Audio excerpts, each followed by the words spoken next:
Previously on Down and Away. He said, I looked around and she had that gun, and he said, I ran down there and I got that gun away from her. And I said, well, what'd you do with it? How'd she get the gun back then? And he said, well, I don't know. He said, that fire broke out, and he said, I think I threw the gun. It went under the Davenport or something. He said, I ran back up there and the fire broke back out, and I ran back up there and to put that fire out. In the meantime, she took the gun out on the porch and loaded it and shot it. And then he said she came back in the house and shot herself. So then we were talking about it again. And then he changed that deal on that gun, and he told me he couldn't get the gun away from her. Did that strike you as being odd, or did it... That really struck me as being odd. And I said, well, Aldi, that's probably why this investigation is still going on, because every time you tell me a story, you tell it different. And the story that I would consider should have been the one that was right was the first one you told me 5 or 6 minutes after I got there. It wasn't just Norma. Robert Elton Waldron left a lot of damaged people in his wake, one of whom was a young man named James. The following is written in his obituary on the Find a Grave website. Jim didn't have any good father figures in his life. His own father was a dud. The one who adopted him, whose name he bore, also eventually walked out on him and his own 2 other boys. A stepfather, my dad, was only in his life for about 6 months, and he was violent to him. If Jimmy treated anybody badly or just omitted treating them right, it may be because he just didn't have a good example of what it meant to be a decent man. Jim was a sweet kid when I knew him, funny, sort of shy, always nice, and always a gentleman. I apologize to anyone who was let down. He meant the world to me and always will. I didn't get to know him long enough for him to ever treat me bad, or let me down, or disappoint me, or make me mad. I will always love him. I was a young girl and a friend, but also briefly his stepsister.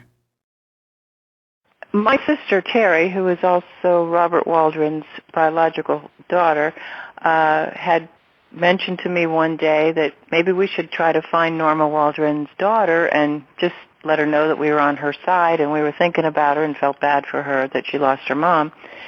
So I said I'd do a little searching.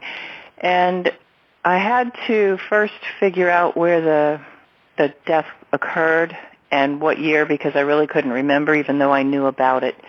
So I went to Social Security Death Index and looked it up and found out it was in Newaygo, Michigan in 1987. So then I went back to Google and I put in Norma Waldron and Robert Waldron, Newaygo, Michigan, and up pops a Facebook page of all things, and it was called Newaygo Water Cooler, and there was Jenny's post talking about the cold cases she was working on, and Norma Waldron was one of them. That's how Kyle and I met. She was researching something, I was researching something, and our research collided on a Facebook page where I'd put a plea out for information about Norma Waldron. I was researching Norma because her name was on a Michigan State Police open homicide list that I'd sent a FOIA request for a couple years earlier while writing a book about another local unsolved homicide. At the time, I just wanted to see if any cases were similar to the one I was writing about. I only got one district in the state because when I sent the FOIA request to the Michigan State Police and asked for their statewide master list of unsolved homicides from the 1970s to present, I was told that list does not exist. Not in any easily searchable way. A few back and forth communications later, I narrowed the scope to the district in which the crime I was researching occurred and waited for the state FOIA department in Lansing to contact every Michigan State Police post within that district to get their unsolved homicide tallies. There are 32 names on that list. I've spoken with family or friends of 9 of them. I learned all their stories and even submitted document requests for those 9 at some point. Once you start looking a little closer, it's hard to forget they're on that list because nobody is paid for taking their life. Not to mention a lot of people attached to each name on that list have never gotten any kind of answers or closure. I guess I could have thrown the list away. I was cleaning out a box of paperwork the day I rediscovered it. But I realized that I couldn't. That's how I landed here, talking to Kyle about her father. I worked at a company for a lot of years. One day, a lady came to work in a different department than me, a little strange lady, we'll say. It seemed like I was the only one that liked her because I usually like most people. And I used to have lunch with her, and in conversation one day she said, I've got a meeting to go to tonight. And I said, oh, what kind of meeting? She goes, Orphan Voyage. And I said, Orphan Voyage? Really? What is that about? And she said, oh, my sister adopted 2 kids, and I'm trying to help her find the parents. And this is a club that they do research for you. I said, oh, really? I was adopted. She goes, you were? Do you want to come to the meeting? So I went. And they were all surprised that people at the meeting were all surprised that I had so much information because my adopted mom had 2 typed pages of information, and she let me read it when I was about 14. And then when I was 18 and married and had my child, she didn't know where those papers were, so I had to just go from memory. But with my memory, the president of the Orphan Voyage was able to locate my medical records, the medical records from when I was born. So it was really my mother's medical records. So I had that mailed to me like 30 days later, and I started calling. The phone number was on there. One of her aunts had taken her to the hospital because she was sent from the Grand Rapids area to Detroit to an aunt's house so that nobody knew she was pregnant. And she had me there and stayed 6 weeks after that, and then went back home to nobody knowing that she had a child. So luckily for me, the aunt that took her to the hospital had the same phone number after 32 years, which is when I found them. And so it took me 4 days to get a hold of her because she was out of town. And when I finally got a hold of her, we talked, and I had to lie to her, which I don't do, and it was very hard on me. I didn't sleep that night, so I had to call her back and tell her who I really was, and she was so excited. And she couldn't remember my mother's married name, and she got back to me the next day, and she had the right name. So then I went to a library and found the phone books for Grand Rapids and made copies of the pages of all the Meinke's, and finally found her after 14 phone calls. And then she actually called my father, Robert Waldron, to let him know that I had found them. And then later that night, he called me. So that's basically how all that happened. Wow. That's a lot. That's a journey already. That's just that part. Yeah. And there's a chill bump story that follows. Uh-huh. That was November of, I think it was 82. November of 82. And I met them in January. So because this friend of mine, Jan, had been the one that, basically helped me find them, without her I probably would have never found them. I wanted her to meet them first because my mother came to visit me when I had met them. And I brought her into my area so that she could meet my mother before anyone else. And she met my mother. And 1 second after she met my mother, she said, I'm leaving the company. Oh, my God. Never have talked to her again, never have seen her again, never knew that she was leaving the company until that moment. So it's like she was an angel person that just happened to be there at the right time. And she hadn't even worked there very long, like max 6 months. And it was just kind of creepy. I still get chills thinking about it because it's like it was meant to be. Yeah, exactly. Yeah. And then the aunt, too, that I had the phone number for, which led me to my mother, within 3 or 4 months, she passed away. Oh. So the timing was just there. Yeah, and then they were both divorced at the same time, so they could come together to meet me. Well, she came down to where he lived. That's when he was living in Marco Island at that time.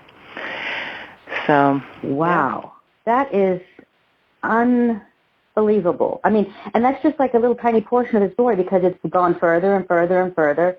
It's just amazing. Yeah. I mean, amazing. So tell me, what did your birth mother? She clearly she was still in contact with Waldron because she called him.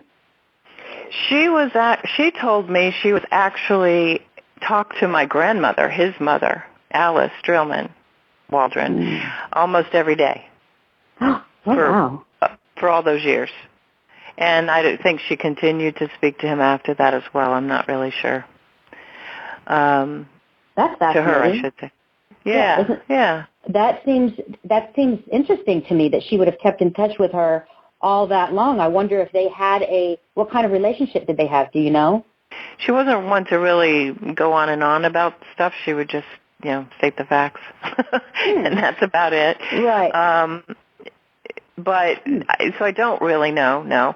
And I don't know if Alice had any contact with anybody else either that my father had ever been with, because there's many. Tell me what your birth mother told you about Robert Waldron himself. What do you recall her sharing with you about him? We didn't talk about him very much in all the time that I had talked to her, but she did when Norma died. I let her know about it, and she told me that she believed that it didn't happen as a suicide. And so she was the first person to tell me that. And lots of people since then have told me the same thing, because I've met more people that knew him, since then, because that was a long time ago. Yeah, and that's pretty telling. I mean, you wouldn't say that about just anyone, would you? No, and it turns out, like, fast forward to today, my mother told me that. The mother of his next child told me that. The mother of his next 2 kids told me that. The mother of his other kid son that we found told me that. My sister told me that. His other daughter. And since then, I've also found out that my brother, his son, also believed, another brother, also believed that as well. So everybody that knew him believed that it was totally possible. Well, that considering his past, and we'll definitely get to that in the podcast. We've got documents regarding, his history that is very cyclical, and it seems like it, it was always the same. I mean, it very rarely deviated. His behavior with women was pretty much the same, Now it was a spectrum, but Yeah, I was the lucky one. I lived far away, and I didn't have to deal with him on a daily basis. But any dealings I did have with him, any phone calls at the times that I was around him, he was fine. He was never even said an abusive word or anything to me. So I know that I'm the lucky one. Yeah, that's good. So when did you begin communicating with him? I began communicating. Well, he called me that same night that I found my mother, but I didn't really keep in touch with him as much as I did my mother. And then there came a time, the last 2 years of his life, I talked to him probably at least twice a month, and he was calling me mostly. But as a matter of fact, that's how I learned that he had passed away. He was moving back to Florida, and he hadn't called me like he said he was going to, so I started calling him and getting no answer. And finally I decided to look once again on my trustee Social Security death index, and I found him. And it wasn't until January that I found him. And he had died in January. He had died in October of 2007, and I didn't find him till January 2008. And I emailed my sister, Terry, and told her that, hey, I'm sorry, our dad passed away. I didn't know about it till now, and she didn't even know about it. She said, I need a couple of days to process this. So I'm sure she must have contacted our brother Lon, because Lon knew all about it, and Lon hadn't even told her. So I found that interesting, too. And I think all of this, the stuff that went on in our father's life, kind of deflected onto them, their relationship a little bit. They're fine, but they just go for long periods of time not talking. And that happened to be one of those times, and for some reason he didn't even feel the need to let his full-blood sister know that their father had passed away. For me, personally, he was just like some guy that I found out happened to be my father. I never felt father from him. He was just some guy that I would talk to occasionally, see what was going on in his life, him and mine. And like I said, never anything abusive or mean until one time. And that was when he said to me, I want to move back to Florida, because he was in Michigan at the time. I want to move back to Florida, but I can't. I wish my mother would die, because I can't move back to Florida until she dies. And that didn't set well with me at all. And I stopped talking to him, I think, for probably about 2 years at that point. And that's really about. He showed up at my house one day, and my son called me at work, said he was there. I never knew he was coming. And that's when he lived in Florida, but probably 4 hours away from me, 5 hours away from me. And he just showed up one day. And he had dinner and went home. So that was it. Wow. What was his personality like? How do I describe him? Very laid back. Very laid back, soft-spoken, giggly. I think he had a lot of intelligence in certain areas, like in racing that he was involved with, and the dog track. And beyond that, I don't know. I know he had a maintenance man job, and then I know he went without a job for a long time. So I just don't know how smart he was in all areas. But other than that, I really couldn't tell you much about him. And that, that description is actually perfectly fits the description in the police interrogation audio that we have. Very laid back, giggly, to the point that it was a little disturbing to me because... Disturbing, exactly. Yeah, that audio occurred that day of the murder, not hours later, and he was giggling. Yeah, like 2 hours or something. Yeah, it was crazy. Well, then it may, now that you say that's how his normal... behavior is, he may present that way in a normal situation.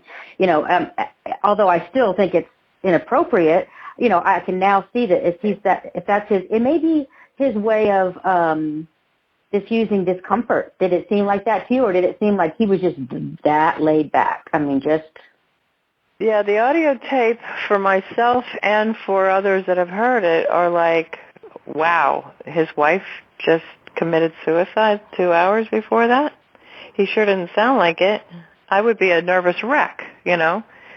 And he was just way too laid back.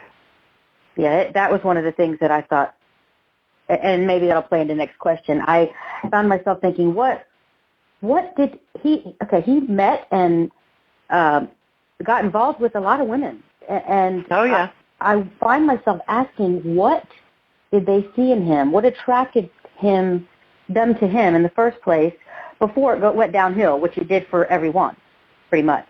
What was it about him that attracted them? The only thing I can figure out could be the way that he was so laid back and soft-spoken, and maybe he's willing to, oh, sure, we'll do that, or we'll go there, or whatever. And then then the other side of him would eventually come out, and he would become abusive because that's who he was. Right. Not sure. I'm not sure. I didn't. Never even talk. I know I've never talked to him about his wives. I didn't even know he had that many when I knew him. I'm finding a lot of stuff out about him since I knew him. Wish I had him back for a few minutes and say what the heck was going on.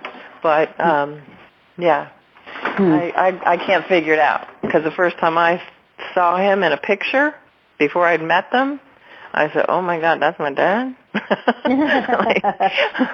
Yeah, he wasn't the most attractive person I didn't feel. But, he had to be to somebody, right? What do you know about his relationship with his mother, Alice? What do you what did you experience? How did he speak about her or anything like that? Aside from that one awful thing that he said about her dying. Yeah. He would talk about her being sick and being a pain and so much trouble, and never anything really good, I'd have to say. I did meet her once, and I want to say that it was at Norma's house in North Miami, but I, for some reason, can't remember where it was, but I know it was in Florida. And she was fine. She was nice. Do you remember her? My sister thinks she's great, so... Do you remember her interacting with Norma? How they were around each other? No. When I picture that now, when I try to picture it, all I see is her, and I want to say she's sitting in a kitchen. But I don't see anybody else when I picture it. But I'm pretty sure it had to be at Norma's in North Miami, because I lived in Miami at the time. It was close for me to go there, I remember. You were one of the people that Robert Waldron called after the murder, and it says in the police report he called you on the 14th, which would have been the next day. Right. Okay. Do you remember what story or what he told you on that phone call that had happened? Yeah, he told me part of what he's told the police. He told me that Norma committed suicide in front of him, and that the gun and the bullets were in two different places, so he didn't know how it all happened. He said he went outside to go fishing, and he was out at the shed and looked back up to the house, which I'd never been there, but it seemed that there was a pretty big window, and he said she was standing in front of the window and he could see fire behind her. And he ran into the house to put the fire out, and he turned back around and she shot herself in the head in front of him. All these years, until the police reports, I felt like he was saying she died on the spot. I didn't hear anything about trying to put a fire out. Well, except, like he said, I tried to put the fire out, and I turned around and blah, blah. And that was the end of the story. That's all that he told me. And then I asked my sister about it one time, and she said that's basically what he told her, too. So he said basically the story, but he left out a lot. Yeah, it seems like from the reports of people that he called, there were specifics that he always remembered to say. Certain things that he said and certain things he didn't. For example, I'm looking. I wrote a couple of notes down about the report from your report, the notes that the police took, and you had stated that it sounded to you like there was some conflict that had existed that morning between Norma and Waldron. And in his interviews, he said they had been fighting the night before, but that she was in the bedroom for all he knew when he woke up the entire time and was never out until he came back from dumping that trash, and then everything occurred.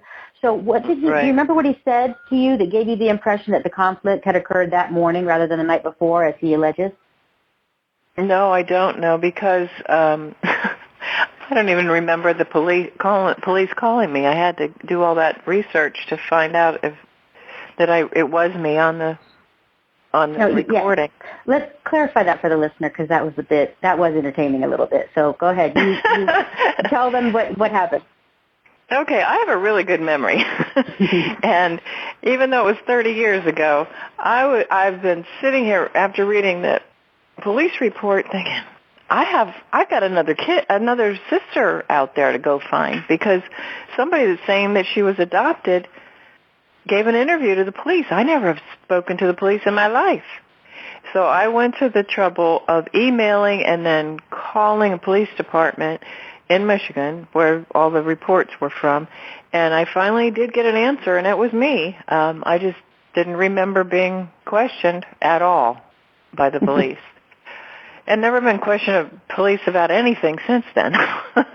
So I found it strange. I didn't remember it because I do have pretty good memory, but I guess I blocked it. It's the only thing I can figure. Right. So, yeah, well, then, it's crazy. Yeah.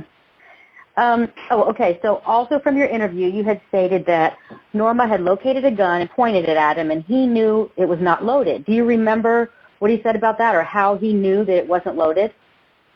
He said she must have planned it, or, it must have been a plan, because I know that the gun and the bullets were in two different places. So she must have planned ahead and had already loaded the gun, is what I think he was getting at. Right. Yet in his interview, he told them, if I recall correctly, that they were in the same little drawer area. They were in a little box in a Tupperware, the bullets. Yes. They were on the same desk as the gun. Yep. And then there's another place in the report somewhere where I remember him saying that it was never loaded, and then another place where someone said they had taken the bullets out of the gun because they knew they were having company, so they wanted the gun unloaded, or something close to that. The kids were coming, right. So the kids were coming, and he wanted it unloaded, yeah. So there's a lot of inconsistencies with his story, and I just wondered, there's quite a bit of those. All right, there's another thing that pops up a couple times with the neighbor, and you had mentioned it in your thing, and that you had both mentioned that you had believed Norma was accustomed to finer things in a nicer home, and maybe that was why she was unhappy. Do you think that's something that you heard from her, or that he said to you, and that's why Waldron himself had said that, and that was the impression you were left with about her? I had spoken to Norma. I met Norma, and I had spoken to her several times before and after, I think, they moved to Michigan, both. Definitely after they moved. She was not happy because she didn't get what was promised when she gave up her nice house and her good job to go to Michigan. But I'll say now, looking back, she was unhappy enough to leave him and go back to Florida and maybe get her old life back somewhat. But I would never have considered her unhappy enough to commit suicide.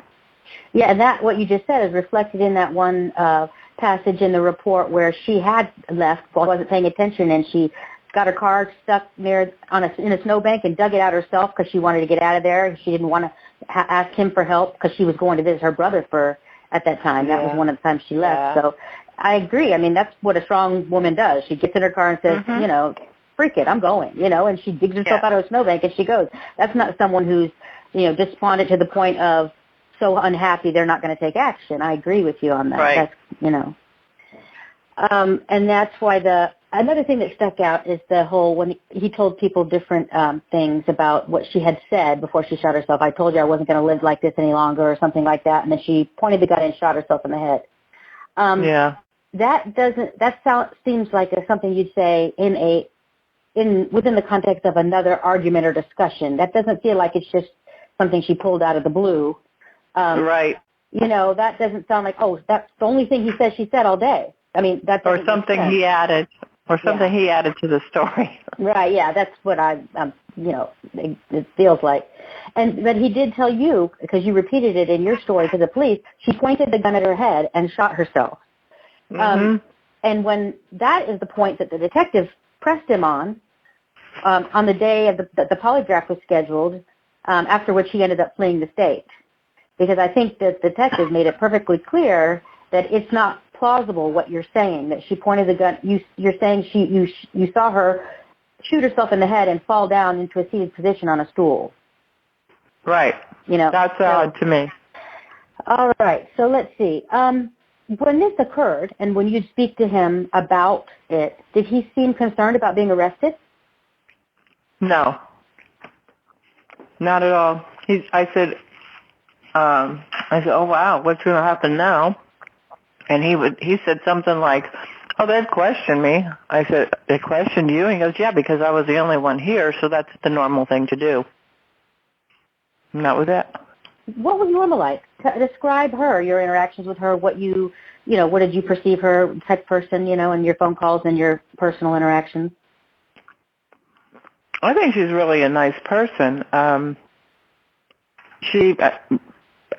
felt sorry for her because she was so unhappy that she just wished that he would get a job because he didn't have a job, and she wished that she could get a job that was more than $5 an hour because that's all she could get after she moved up there to Michigan. And I think she was working for a vet when I was speaking to her. And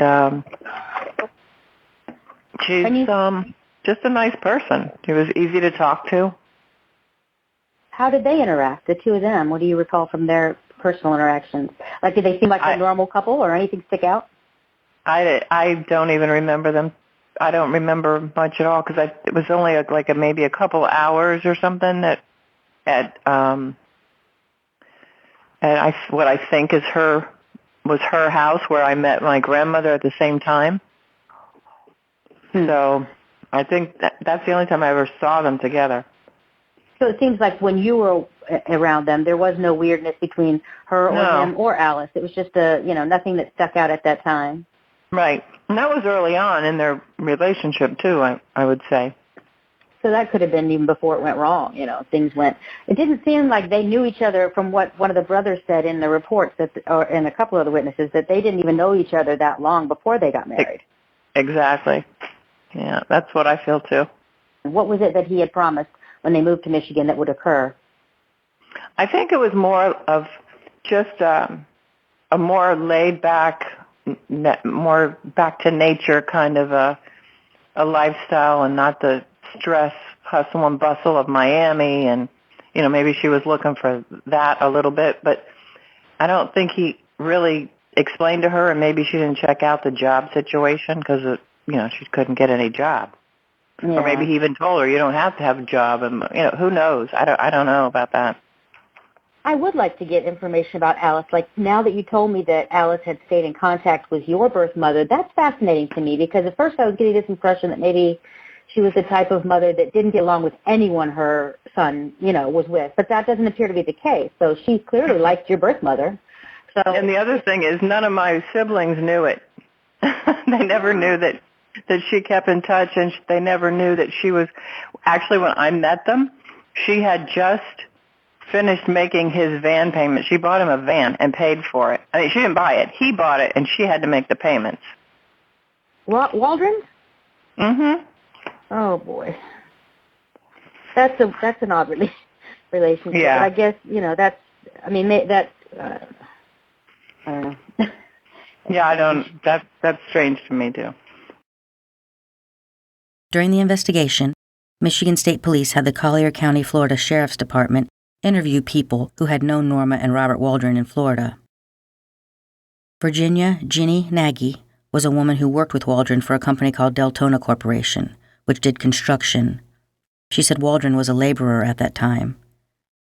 She was one of the people he called to tell about Norma's death. That conversation started like this, according to Ginny. "How are things going?" she asked. "Fine," he said, "until yesterday." "What happened?" "My wife killed herself." He told Ginny what had occurred, and then she asked about his mother, and he told her she wasn't able to be left alone anymore. I should note this is in 1987, 10 years prior to Alice Waldron dying, and he says she can't be left alone anymore. Yet 10 years later, on the day she died, he tells police he left her alone for hours to go get coffee. So Ginny says to him, "Bob, I don't think you've heard the last of this." And he says, "Why?" Ginny says, "Well, because they're going to want to know why you didn't get that gun away from her." And he said, "I tried and I couldn't. I didn't think she'd shoot herself." Police also contacted the Borshoffs, who were an older couple that had known Norma for at least 16 years, including the time she'd been married to Sylvester Bailey. They were the ones that introduced her to Robert Waldron.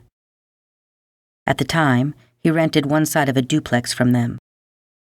Mr. Borshoff had even bailed Waldron out of jail after the incident with Barbara, where he'd threatened to blow her male friend's brains out. When they were being questioned about Waldron's work and financial habits, they uttered two of the lines in this report that I find very telling. Of his finances, this is what they shared. Mr. Borshoff said, "She didn't marry him for money." Mrs. Borshoff added, "He always said, 'I can't give you anything but love, baby.'" Mr. Borshoff said, "Norma missed Cy very, very bad." The Borshoffs were another call he made the morning Norma was killed. They say he called to ask if Norma had confided in them in recent days. They told him that they'd spoken to her the month before and she seemed very happy. She did say that she was disgusted at not being able to find a job to her liking, but she'd taken the civil service test for the post office and had passed. The story he told them started like this. "Are you sitting down? Norma shot herself."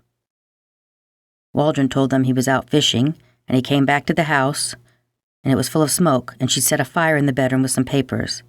He said he was busy putting out the fire, and she ran out, and the next thing he knew, she came back in with a gun that they kept in the woodshed, but it wasn't loaded. He told this to the Borshoffs. "I told myself, oh, she can't hurt anything, that gun's not loaded," and he said the next thing he knew, he heard the shot and it was all over. Neither of the Borshoffs could believe Waldron would have shot his wife. Eve Spangler, formerly Waldron, was also interviewed by Collier County Sheriff's Department. She met Waldron while working at a flea market in Gibsonton, Florida. She said he and his father came through the market one day and they got to talking, and that was it. Seems like talking was what Waldron did best. At that time, he'd been living with his father and stepmother in a trailer park in Ruskin, Florida. When asked how her relationship with Waldron was, Eve replied, "Very stormy." She described a pretty harrowing incident while they were separated where she was visiting the man that would eventually become her next husband. They had just met at the time. He owned a boat and they were going to motor over to a nearby island, but when they pulled into the parking lot, Waldron pulled up in his car next to them. He got out and pulled out a handgun and threatened them. Eventually, Eve was forced to leave with him. She said that on the drive back, he followed behind her very closely and made sure she didn't take any exits off the interstate between there and Naples, where he lived. When asked how long she stayed with him at that point, she said about a month or so. But then she took a desk clerk job at a local hotel and started earning some money for herself, because Waldron knew she wanted to get away, and he'd only dole out $4 at a time to her to make sure she wouldn't have enough gas in her car to get very far. One night, when he was working as a security guard on the night shift, she packed up and left. This was the same incident after which he had made a police report about her going missing. She fled to Orlando, and he wasn't able to find her until she filed divorce papers. She said, "He did come up to Orlando and try to talk me into going back with him, full of apologies, and he came to see me in the hospital when I had surgery. He wanted me to stay with him down in Marco Island to recuperate. But between that time and the time of my surgery, he found his long-lost daughter that he supposedly had with a girl back in Michigan when they were in high school. She had been given up for adoption. This girl is Kyle, the daughter I interviewed." Eve said he never had any friends of his own, and when he spoke about past wives, he'd tell her how he would harass them the same way he had harassed her. He told her that he ran Kelly off the road one night, just like he had done with Barbara and her male friend. Stalking and harassing were part of his M.O. Eve said she didn't even know if it was a case of love or obsession, and his wives were possessions and he believed they belonged to him. When asked to describe him, Eve said he was cunning. She said he was very deceitful and would lie to make it sound like the truth to get his own way. When asked if he was emotional, she said very. He would either fly into a quick rage or would start feeling sorry for himself and cry. She described him as very vain, that his hair had to be just so. She said she didn't even know he owned a gun until the time he pulled it out on her. A couple days after that, he started teasing her and laughing and saying, "The gun wasn't even loaded." He took her to a gun range that weekend after he had forced her to go back to Naples with him. She had shot a rifle back in Massachusetts, but never a handgun. She was afraid of them, she said. Eve said he decided he was going to teach her how to shoot the handgun, but come to find out she was better than him at it. This made him very nervous. She recounts a time when she was pointing the gun at the target, and she looked from the gun to him and back to the gun. She said he turned white as a sheet and he said, "You'd like to kill me, wouldn't you?" Eve said she never said a word. She just smiled. The interview you are about to hear is the second unedited interview that Robert Elton Waldron gave to the Michigan State Police detective on the day his wife Norma died. If you're like me, you'll find his demeanor rather compelling for a number of reasons. I believe there's a benefit to the public being able to listen to an interview exactly as it was conducted, rather than cutting the interview up into captivating sound bites. There's much to be learned by listening to how the conversation ebbs and flows between the person asking the questions and the person under scrutiny. Newaygo County Prosecutor Kevin Drake sat in on this interview, and you will hear him questioning Waldron in the second half. Just as a note, he is now the Honorable Judge Kevin Drake and was appointed to the 78th District Court in 1995. As with the other interviews, there will be brief blank spots where the names of witnesses have been redacted. Today's date is Saturday, the 13th of June, 1987. I currently have 1:40 p.m. on my watch. My name is Dick Miller, detective of the Department of State Police in Newaygo. This is my office in Newaygo, and this is a taped interview with Robert Waldron. Reference to the shooting of his wife this morning. It's reported as a self-inflicted gunshot wound. Also located in my office is Prosecutor Drake. For the record, that Mr. Waldron is not under arrest. This is a statement primarily just to determine the sequence of events which occurred this morning. I just want to clarify that for the tape.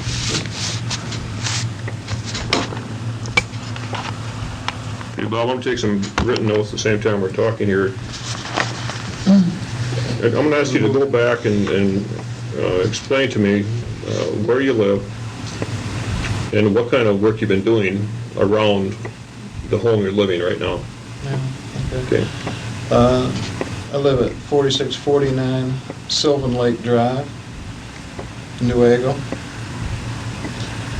Okay. and I've been working on the cottage or the dwelling that we're living in, and I've just redone the porch roof on it,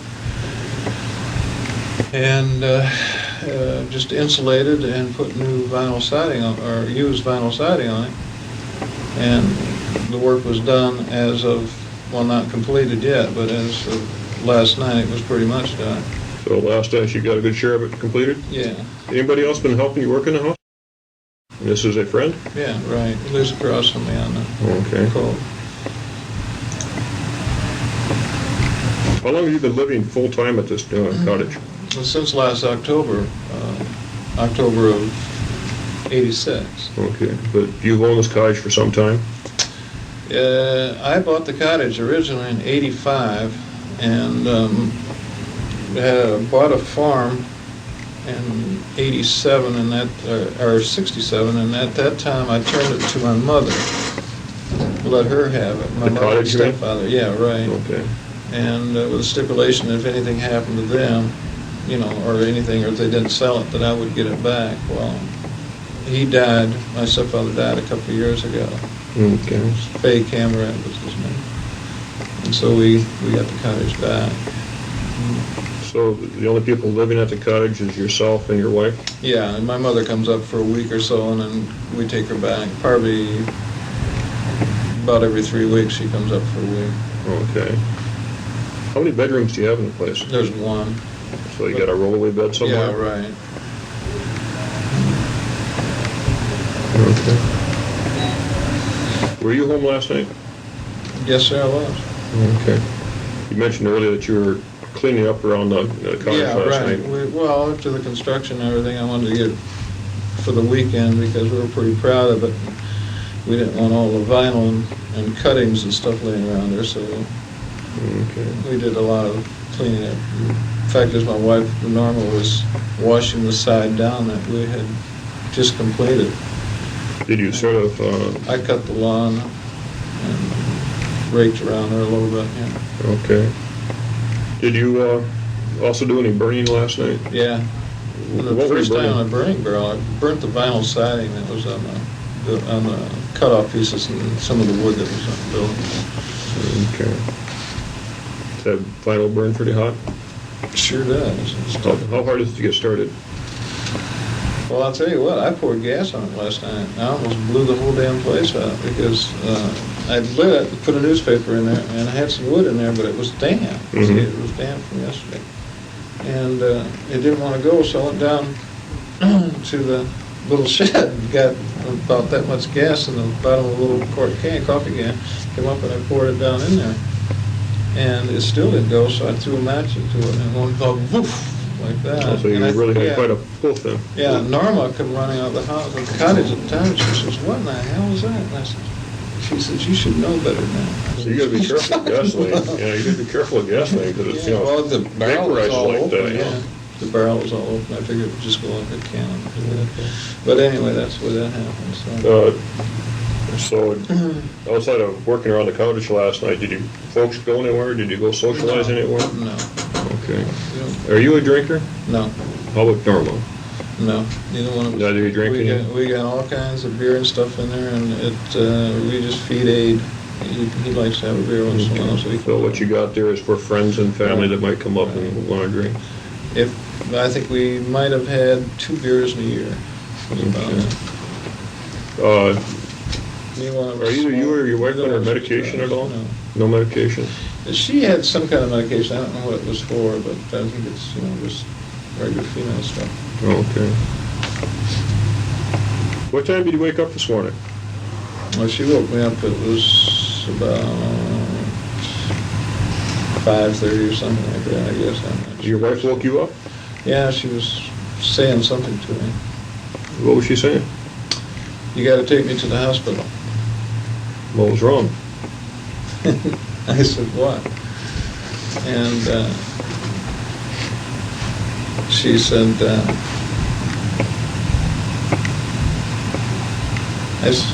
she gets herself upset. Mm-hmm. And I said, "No," I said, "I'm not going to take you to the hospital." I said, "You're doing this to yourself. You're getting yourself all upset." Okay, but it wasn't that she had some kind of physical problem. She was No. just getting, Yeah. emotionally She's- upset? her- I don't know if you noticed or not, but it was right there by the bed. She's She- on that all the time. She was, She's. did she have any kind of ulcer problems? She claimed one time that she did have, but I don't know. I never saw any evidence of it. I know that she just. This was one time. It was probably in January, February, I think. We went through something like this. Okay. She was. So last night when she woke you up at 5:30 thereabouts, I didn't come completely awake because I'd worked so hard yesterday, and I mumbled that off to her, and I remembered that part, and I went back to sleep again. And at 6:07, I did get up, and I was going to go fishing.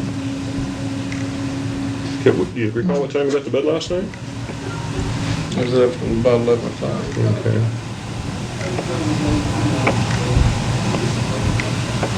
Did you go fishing this morning? No, I didn't go fishing this morning. Did you start the coffee pot, or what did you Yeah, do? I plugged the coffee pot. I made the coffee because it wasn't made, and the kitty was there, so I fed him. And sat down and drank a cup of coffee, and I realized that the garbage was starting to smell, and so I decided to take that up to the little green dumpster. Okay, that's at And park dumpster up there? Park, Watermilk, I think it is. So you were kind of cheating a little bit on putting garbage in there? Well, no big thing. I mean, I wouldn't do that. Well, Yeah, I do. Okay. It was smelling, and the cat takes into it, so, and it's been Okay. one of my wife's pet peeves anyway, so. so you took the garbage up Yeah, to I thought, well, I'll the, do my good thing this morning, and so okay. I took that up there. How do you get to the sports park from your place? To get to the dumpster, what route do you take? Not the sports park, the other park that's up there. The one, the roadside park? Oh, by 40th Street, north of Yeah, just Villamar Motel? Yeah, right. Oh, okay. Okay. I just go out the back way and Okay. like we came out and stood train this way, go the other way. Do you have any idea what time you got back home? No, I don't. I came in and I noticed that I had opened the drapes when I left, and the drapes were closed when I came back. Well, when you left, was your wife up? No. She was still in bed when you last saw Yeah, her? right. Was she awake? That I don't know. Okay. I assume that she was, but just didn't say anything. And I went to the metal shed to get the gas for the boat motor. And I noticed that the shed door was open. Approximately 16 inches, I would say. Have you got a lock on it? No. Are you just sliding? No, it's just like everything else. Okay. And the 5-gallon mix can was sitting in the middle, and there was 2 caps that were laying on the floor. And my 1-gallon little boat can that I carry in the boat was missing. Mm-hmm. And I was dumbfounded. I didn't know what to think. I just stood there for a minute and thought, what's going on here, And I thought, well, maybe somebody stole the gas. Somebody must have ran out. Somebody, and I looked around inside the shed real quick to see Do I understand you correctly? The tops to that 1-gallon can will lay in there? the big top. The big top to the 1-gallon Yeah, can right. was laying there in the shed, but the can was missing. Right. Okay. And the big top was off the other big can, but it was laying there on the floor too. But the can was. Okay. Okay, so anyway, I stepped outside. Now, what I'm doing is concentrating. I'm thinking somebody has broken in here, right? Mhm. And took the gas and took something else. And this is on my mind, right? And of course, you kind of get upset when something like this happens. I don't know if, you people probably, if you know something's there, you go there, it's not there. Yeah, it's upsetting to think somebody stole something that belongs to you. So, about this time, I'm outside looking around for a footprint or something. There's some evidence, I guess what you might say, evidence or whatever. There's a scream from the house, a yell. Scream, yell. And I didn't pay too much attention to it because my wife had been bugging me last night and, a little bit anyway. So I didn't really pay too much attention to it. And then it drew my attention. I looked up, and about that time she screamed again, or yelled something again, and she had the drape pulled back. And I could see through the cottage the flames in the bedroom. How far is that shed from your front door? Is that where you saw the flames from? All the way through, it's one straight shot. Yeah, I know, but can you see? I Yeah. realize that, Well, I the was shed, out. I've I been was there. outside of the shed, so it was out in front of it. and the shed is a little bit downhill from the rest of the Right, house because right. you're towards the lake. Yeah, And you right. can look up Right. through the front sliding doors. And I saw the flames going up inside of it. And after doing all the work and everything on it, I was a little upset, and I yelled something at her, like, what the hell's going on? Mhm. And I ran and got the hose, not knowing that there was gas in there, because I had a fire extinguisher up here. As you walk in, there was one right up there by the damn stove. And I ran in there with a hose and told her to get the heck out of there. And she, in the meantime, had pulled the bed covers off, the blankets and the sheet off the bed, and put them over top of a box. Well, I didn't know this was a box at the time. I saw this pile of bedclothes there, so I'm hosing those down. Now at this point, I think she'd left. She went back out. Okay. She left the bedroom. Because I was spraying water all over everything because I didn't want nothing to burn in there. I just had the hoses cranked. Mhm. And of course, it's got the shut-off nozzle on it, right? And so I'm spraying everything down in there. And I turned around and I was yelling at her to see where she was, and she had gone down by the sliding front door. Mhm. And I saw her down there with a pistol. Did you recognize the pistol? I sure did. How many pistols do you have? One. Okay, now, that pistol she had, does that belong to you or somebody else? No, it was mine at one time. I bought it in Fort Myers, but then I'd give it to my stepdad, and it was registered to him, and it was still at the cottage. But it's still in the family? Yeah, right. Okay, what kind of pistol is that? It's 22. Okay. Is it an automatic or? No, revolver. Revolver? And so the smoke and everything was devastating in there. I opened the window at the time, the rear window of the cottage, and it was pretty much under control, so I went down to get the gun. What was your wife saying to you when she had the gun? That I don't remember. Was she saying anything? I don't remember. Okay. That part right there is implying. Well, when she had this gun, I could try my own mind. Was she pointing it at you or pointing Yes, at some? At one time I thought she was pointing at me, Mm-hmm. because I was up in there, and so we wrestled for the gun, and I tried with my damnedest to get the gun away from her, and I hit her pretty hard. Well, you hit her with your fist. You're damn right I did. I tried to knock her out, Mm-hmm. because I could have handled her then, right? I mean, hey. She's a pretty good sized lady. I mean, she's, Yeah, she's but not. hell, I'm Christ, I'm no weak guy, because, I cut wood and all that stuff and all that, everything. Well, I thought I could handle her, but I couldn't. I understand. couldn't, absolutely could not. We had her down on the floor, was wrestling for the gun, and I looked up, and the fire was going again. Mm-hmm. Back in the bedroom? Yeah. So at this point, I thought I had her dazed enough or something. I don't remember what, but I ran back to the bedroom, and that is when I realized what I was up against as far as the fire went, because I pulled the blankets up and saw the gas can and the box. I didn't even know they were there until then. And then I was hosing the box down, and the gas can made the fire worse. So I thought, well, put this blanket back over. So I put the blanket back over and soaked that down. Now, there was a shot outside.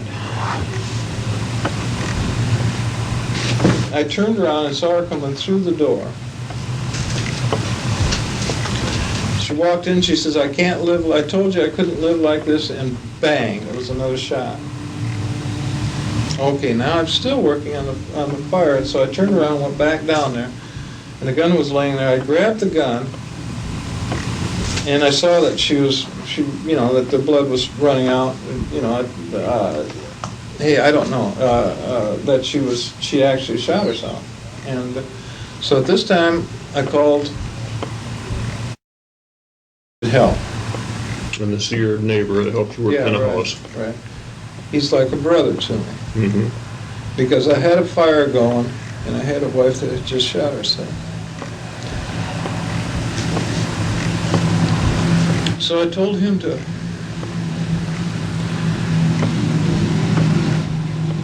call the ambulance and that I needed help. What had happened? Were you able to get the fire out yourself? Yeah, I got the fire out. Help you put And the then fire out? I got the fire. No, he didn't go in time. I got the fire out and walked back, and just a minute or so afterwards, after I talked to him. In fact, because I wasn't sure the fire was out. Mm-hmm.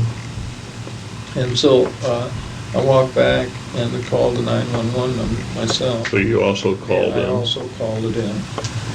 And then I called later again to find out where they were, because it seemed like it took them so damn long. Okay. Who was the first one that you met that came to help you? Was it an ambulance or somebody else? Bring to the house too? He wouldn't come in. Okay. He wouldn't come in. Did anybody else over to the house? Nobody else was there. It was early. It was, Okay, but this was daylight then at that time of day? Oh, definitely. It was probably, 4:30, 5 o'clock. Do you have any idea how many ambulances may have came to your home? Two. Two of them? They said that White Cloud was going to be the one that answered the call, but the other one beat it then. Okay. And it was, I don't know, Well, About when you were still fighting the fire, after you had your fight with your wife, and you tried to get the gun from her, but you weren't able to. I didn't mean to, you know, all I wanted was, I had to do something and do it quick, and I didn't have time to fool around. Well, I can understand the situation you were in. It had, well, one standpoint, the house is burning down. On the other hand, you got your wife that's acting unusual, and she's got a gun in her hand. I mean, I could see where your thoughts could be. They were scattered. Yeah. But when you were back fighting the fire, after you had initially fought with her, you heard a gunshot, and you thought that was outside the home? Yeah. Did you hear her go outside? Yeah. It isn't where you. Yeah, right. It isn't where you forced her outside. No. She just went outside. No, she went outside. Okay. Because I went back, I just left and went back to the fire. Okay. I mean, you know, I know that. Did you see her come back inside the house? I heard her when she came in. What part of the house did she come in through? The side door or the front door? Sliding door. Everything is through the sliding door? The front door. And she just moved over a little bit, and I guess that was it. She shot, and Okay. she sat right down on the stool, and there she was sitting like this. Was that before she shot herself or after she shot? No, it was after she shot herself. Okay. Did you see her standing when she shot herself? No, Did you see her shoot herself? no, You just heard the shot. right. Do you know if she was standing when the shot was fired or No, sitting I down? don't. I have no idea, but if she was standing, she went right down like she was sitting there. And I'm not sure, because I had my back to her at the time. Now, it's probably odd that I would turn my back onto her, but when I heard the shot outside and then she came back in, I was, what do we say,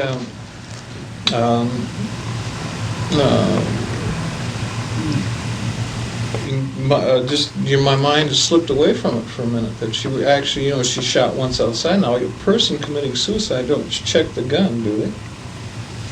I can't answer that. I guess it'd have to be on whoever the person is. I don't know. I can't answer that. And so, I didn't think anything about it, but when she came back in, and that was it. Okay. Has your wife ever, have you and your wife ever had a fight before where you felt your wife was going to try to kill you? No. Every married couple have their ups and downs and arguments. Right, but sure. How were things for you and your wife? Were you going to get a divorce, or were you together? How were things at home? She wasn't exactly satisfied living in Florida. That's because of the small town atmosphere? Well, yeah, I believe that. You told me she used to have a $100,000 home in Florida. Yeah, right. Coming to you're talking a 3-bedroom home with 2 baths into it, and a big family room, and the whole thing. So, you come into a little 14 by 32 or whatever this thing is, I'm pretty sure it's about that. And,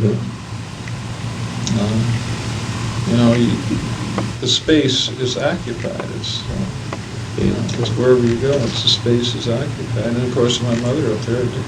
But I try to keep that down, so it's not too big of a problem. Well, it's sometimes hard to keep mother and wife from not, having difficulties. In fact, as you mentioned, we was talking about that just the other day. In fact, it was the day before, or maybe even yesterday, that about the problems with them. Okay. There had been, conflicting interests, but I never got direct answers from either one of them. There were always conflicting stories, Who's that from, your wife? No, my wife is my mother. Oh. Had your wife discussed leaving you? No. Has she made any plans to go visit anybody, do you know? No, but I had suggested when we got our income tax check back that she might go down to Miami to see some of her friends. She had several good friends down in Miami. I thought maybe if she would do that and she could go back into that atmosphere, then she would, because sometimes the picture will slide away after you go from one thing to another, and you lose perspective. You're looking at all the good things that happened in Miami. Well, from my point of view, I couldn't see all those good things there because I had seen this before, Mhm. you know, up here. And I think that if she had have done that she probably would have had a clearer picture of what was going on up here and maybe Would you, enjoyed it a lot more. would you know if you folks had any plans to have people visit you? If you weren't going to go visit anybody, did anybody plan to visit you? This is what I can't understand is that she got a little excited the other day because my son called me and he wanted to take me to this air show. It's in Kalamazoo, and that was his Father's Day present to me. And but the thing was, it's tomorrow. And when I mentioned that on the phone, she got all upset because she had planned having my daughter and my son both come up for Father's Day. And on top of that, she's been running all over the place, and this don't make any sense at all, is trying to get a place for her brother and his family to come up for the 4th of July. So, you know, it's... What she did is... So she also expected her brother to come on up for the 4th of July? Yeah, she's been asking, you know, people around and checked at Villamar Motel and went up there and stuff like that. In fact, there's my mother went with her. What about the motel? She went to check to see how much the room was. She was going to have the kids stay with us, and then 2 adults were staying at the motel, so I think that was going to happen. I'm not sure. But she didn't discuss it with me very much. Okay.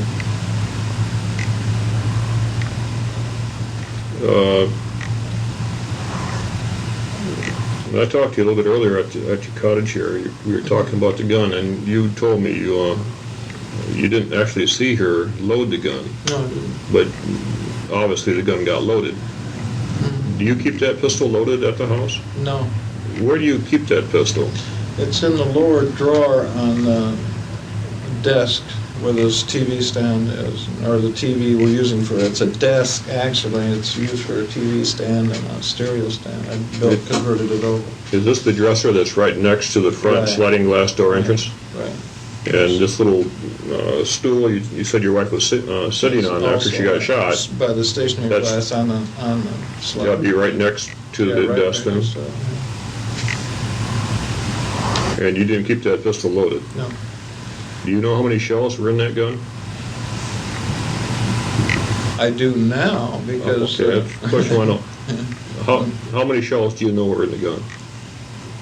Well, there were 3, and then there was 2 empty cartridges into it. That's what Detective Reed or Officer Reed... Okay, that's what I wanted to Yeah, find out. okay, yeah. How did you find out that information? Officer Reed had brought the gun in and at the station and took the remaining bullets out of it, or whatever was in it. And they showed you? He cleared the gun is what he did. Did he Yeah, show he you? brought them in and showed it to And me. he showed you the shells too? Right. Okay. Well, that's something I had to explain. If you knew something about the gun, I want Yeah. to know how you found that out. So, Okay.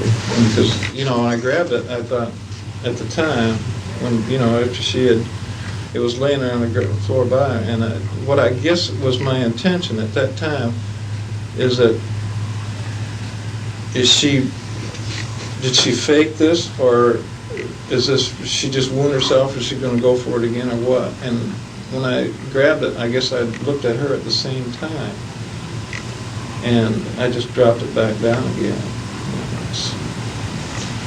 I mean, hey, I'll tell you what, it's a hell of an experience. Bob, when's the last time you shot that pistol? Oh, God. Probably early last fall.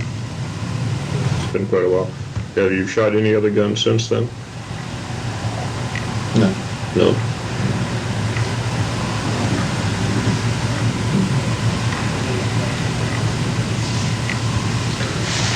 Have you ever known your wife to target practice or to hunt?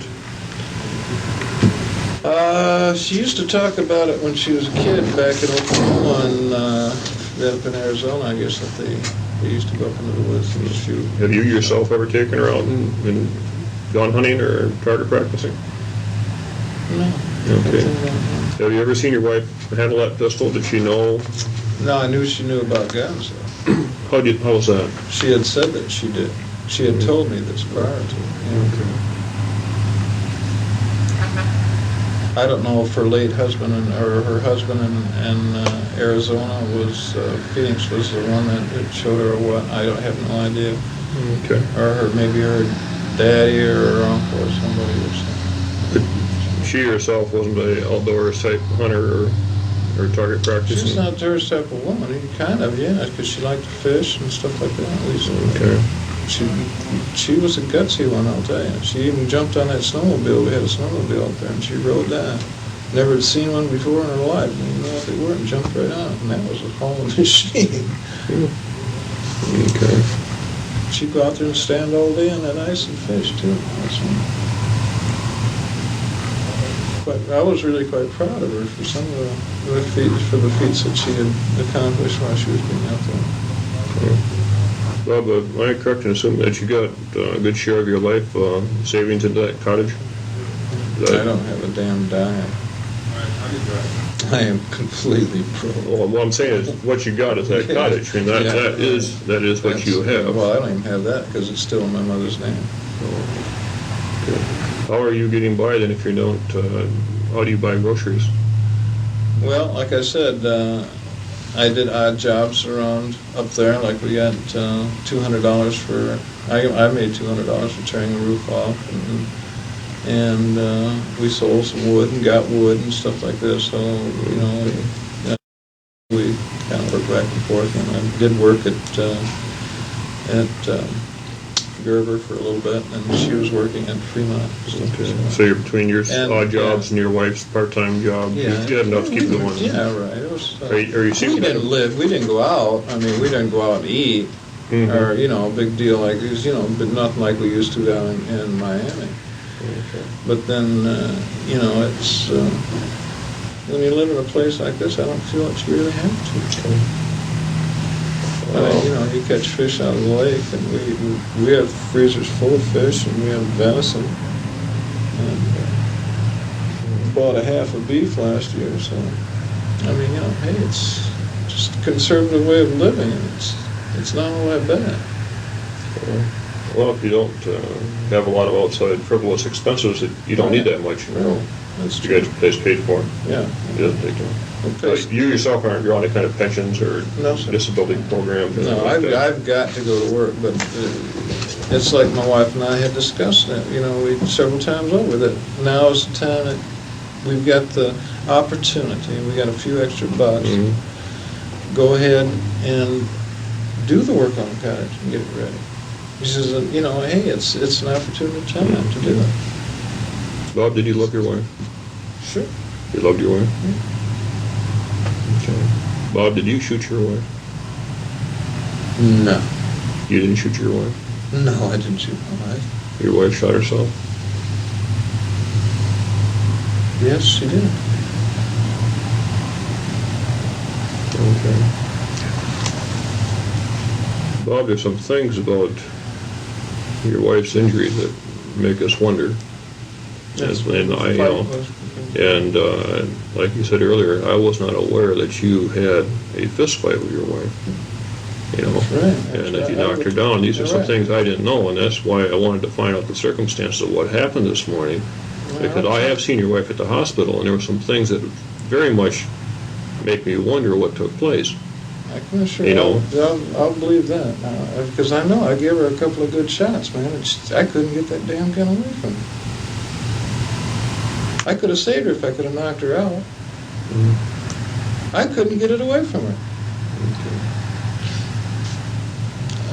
Maybe I should be ashamed of this, but I'm not. Because what do you do in a situation like that? You do what you have to do, right? Yeah, that's all you can do with the circumstances they give you. I did everything I possibly could do.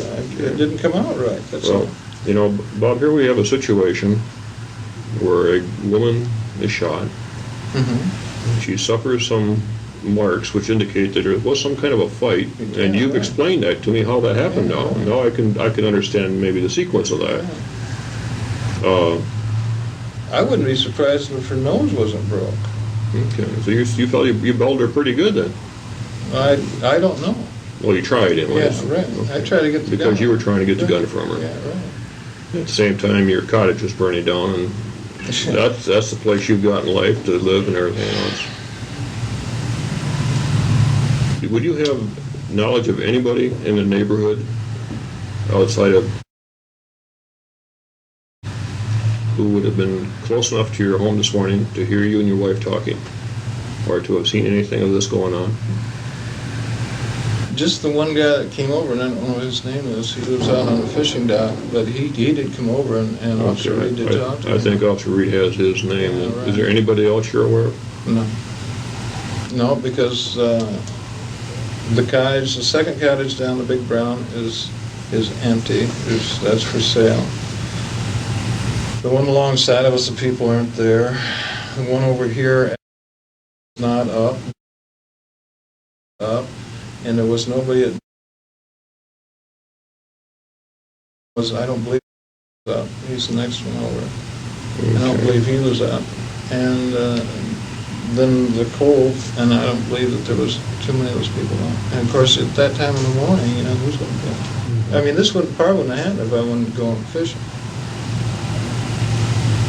Well, maybe it would have. You can't second guess what happens in life. It's just that it just put a time onto it is what it did. I mean, Okay. But there's some other pointed questions I want to ask you at this point in time, and but before you go anything further on me in this discussion, I want to advise you of something. Now, number one, you're not under arrest, okay? The sole purpose of this conversation this morning is, number one, to accurately record what took place this morning.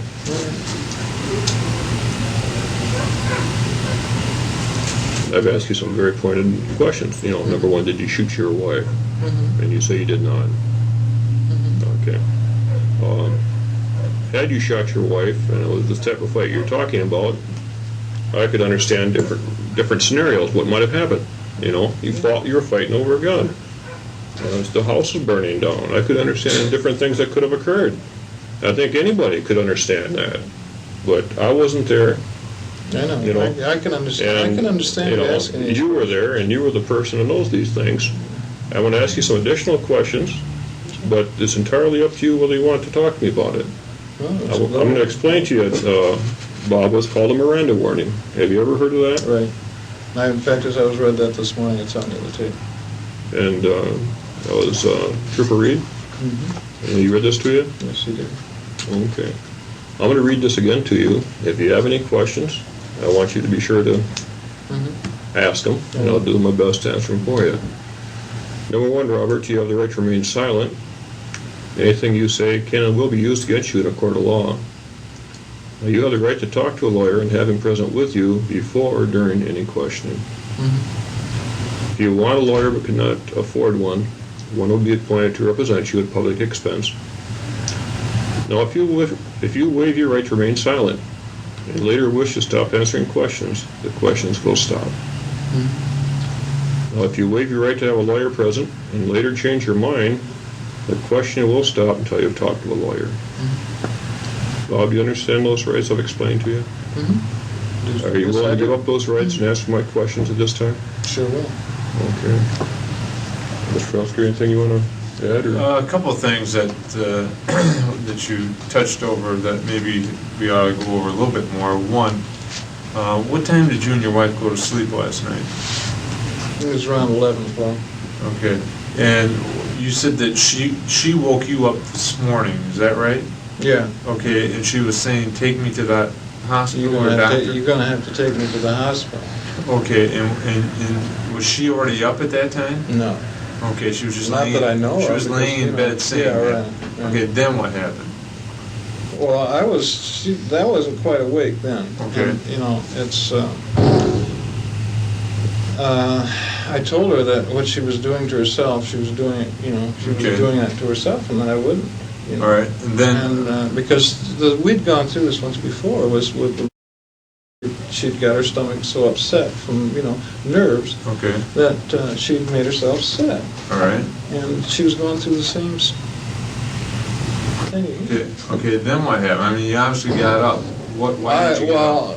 No, it was, I still laid there for I don't know how long before I got up. Okay, what time did you get up?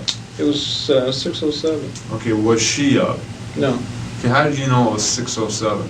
Was that we what have a digital clock that's on her side of the bed, Okay, and every time I get up, I look at the clock. to your knowledge, It's Bob, had she gotten up during the night or early morning hours prior to you getting up? I know she hadn't been sleeping very well, but I'll tell you, I worked all day yesterday on that siding. Yeah. Side of that whole side of that sucker, and cleaned it up, and then I cut the grass last night.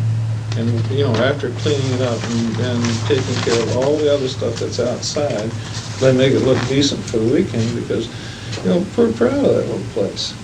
Okay, so how much, I was tired. okay, you were tired, but to your knowledge, she hadn't gotten up, to your knowledge. I'd have to say no, she Okay. didn't get up, Okay. because I don't remember, you know. Okay, and then I'm gonna direct your attention to 6:07, Mhm. okay, in the morning, Right, AM this morning. You got up, right. and she was still in bed. Mhm. What did you do when you got up? Where did you go? First to the bathroom, Okay, then where? and then to the coffee pot, and cleaned that out, and that's when I realized that the trash had needed emptying because it was full. And you did that? And, well, I didn't do it right away. I made the coffee and fed the kitty because he was there. And he was, and During this time, your wife was nothing, still asleep? Nothing. Okay. I'm not sure she was asleep, but there was nothing. So- What's the normal time you get up in the morning? On a Saturday morning, let's put it that way. Is that pretty much normal, 6 o'clock? 6:30, 7 o'clock. Okay, you know, so you get up depends. maybe a little bit earlier than normal. Yeah, well, because she'd woke me up. Okay.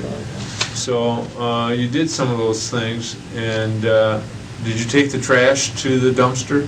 Yeah. Okay. I took it out, and I fed, well, like I said, I fed the kitty, and then took Okay. it to her. And sat down and drank, almost, there was that much coffee left in the cup.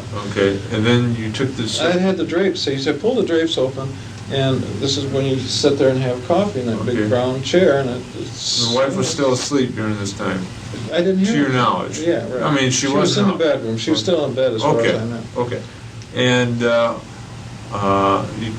then you took a step to the dumpster, Yeah, I Okay. took the trash out, and then you came back home. yeah, and that's when I realized that the drapes were pulled as I come down there. The drapes were pulled back again. I mean, they were closed. Okay, and then you...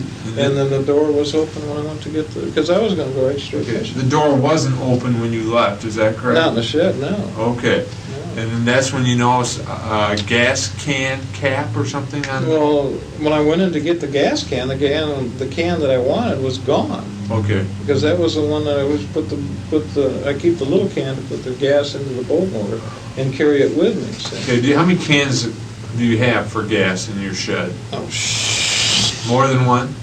there's probably 6 or 7 of them in there. But there's only 3 that I use. They're utilized for different purposes? One for maybe your boat? There's- one Yeah, for well, your- okay. There's one that's chainsaw and boat, which is the same mix. Okay. My lawnmower is straight gas. Okay, And the 5 gallon I use for the mix for the little can. okay. So that's, you know. So when you went in that shed, and as you told Detective Miller, you Oh, I thought, knew. boy, somebody broke into my shed. I mean, that's your first Well, I response. assumed that they had slid the door open. Okay. It just blew, you know, I mean, hey, wait a minute, what the All right. hell's going on? All right, then you went, as soon as you saw the shed, about what time would this have been? Well, that I can't tell you because I don't know how long. Okay, how long does it take to make coffee? Well, okay, let me ask you this. 3 or Would it 4 be minutes fair to or say it what? was 7:30-ish around there? I don't believe so. The time element from the time I got up, 6:07. it was 6:07 until everything went down. Okay, I mean, I have no way of knowing. Okay. I don't even know what time the call went in. good, okay. I'm sure there's a time on And that. then, as soon as you noticed that there was a problem at the shed, Yeah. okay, you went back I to don't know, I that? was outside, went outside of Okay. the shed and was out there looking around on the ground. And about that time, she let out a scream or yell from the house. Okay, so you went immediately to the house? No, I didn't go immediately because I was still concerned Okay. about the restaurant. Okay. We got a How come you didn't go right to the house? I mean, I guess if my wife was screaming, I guess I'd normally kind of drop everything and just, what the heck was... Well, she hasn't done that once before, or twice before. Can you, I'm a little bit confused on what type of scream is it? Is it like a scream like she's mad at you, or a scream come up here, or a scream like she's not feeling well? I mean, what kind of scream is it? Very, very high-pitched, very quick, squealing type of scream. Like she had seen a mouse or something like that, or, you know? It's worse than that. It's like she'd seen a monster or something. Or maybe hurt herself?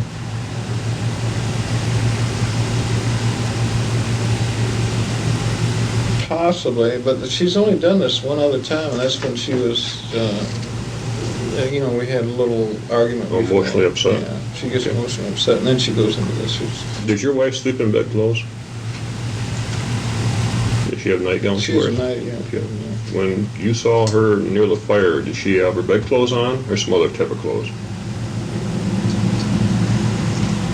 She had her jeans and stuff on. So she had gotten dressed? She'd gotten up and gotten dressed while I had gone to the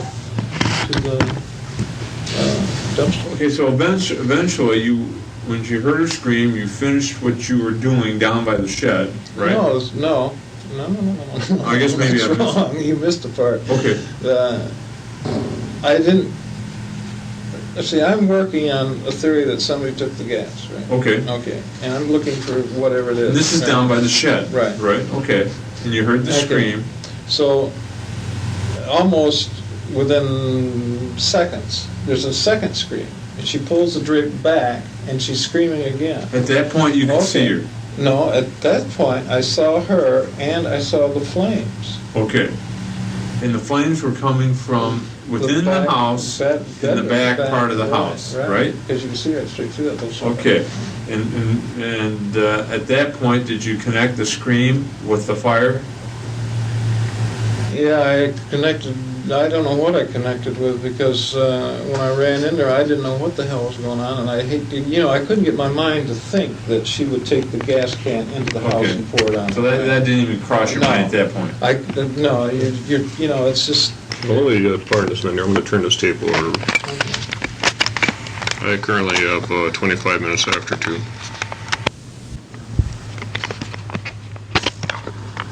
Okay, the tape's back running again.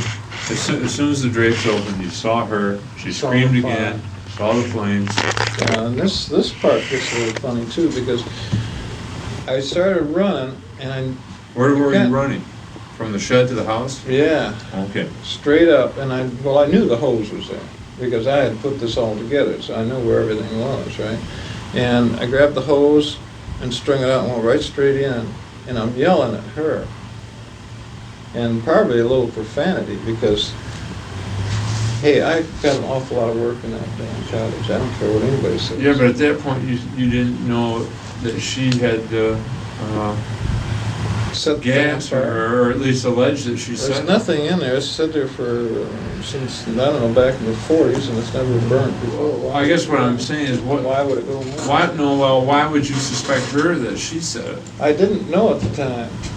And Well, then why would you when be she had the yelling? drapes and she didn't come out, she didn't do nothing, she Yeah. didn't do anything that was responsive, because I told her to come out, get out of there. And the Okay. only thing that she had done is grab the two blankets. We had a sheet, a little blanket, and a big red blanket with a black Okay. stripe on it on the bed, and she had taken those and thrown them over top of the box. Before I go through, was there anybody else in the home at that time? It was No. just you and your wife? Just me and my wife. Okay. And so I come in with a hose and I started just spraying everything down. Now, this is the garden hose or the lawn Yeah, that you... the hose runs directly out of the All right, utilize the fire extinguisher inside the house too? Yeah, You there's said you had a fire extinguisher. Yeah, Did but I you use never that too? thought about it. Oh, okay. Well, I mean, it would have been easier because it was a gas fire, but it was only a little one, so I don't know. So what you it is. started sprint to The only extinguish thing I could the, think was, you know, get the hose in there and save what we can, right? to extinguish the fire, you used the hose, Right. the water Right. hose. Okay. Okay, and Yeah. you did that. You Yeah. attempted to. Yeah, I just hosed everything down. Okay, The and- carpet and the whole thing. I Okay, just and sprayed then it. at least at that point in time, it appeared to you that you had extinguished the fire, right? Yeah, except for the smoke, and then I reached up and opened the window. Okay, and your wife was still in the house at this time? Yeah, Okay. yeah. Was This is she- when she was down getting a gun. Oh, okay.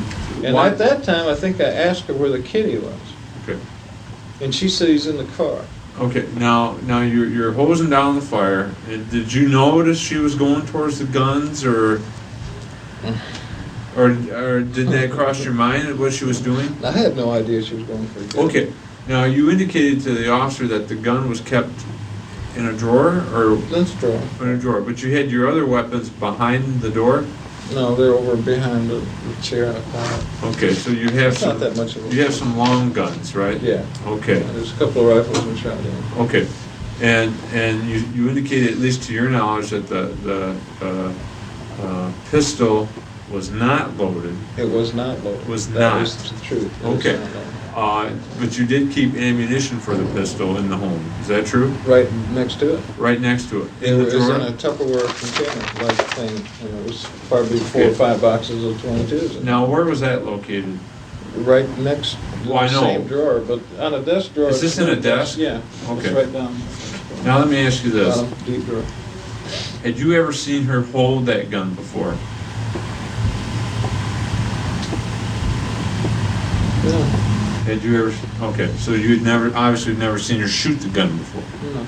Had you or her ever talked about that gun? Not that gun. We talked about, she mentioned other guns when she Okay. saw that one, and she, Okay. the guns didn't bother her. Did you know that she knew where the weapon was?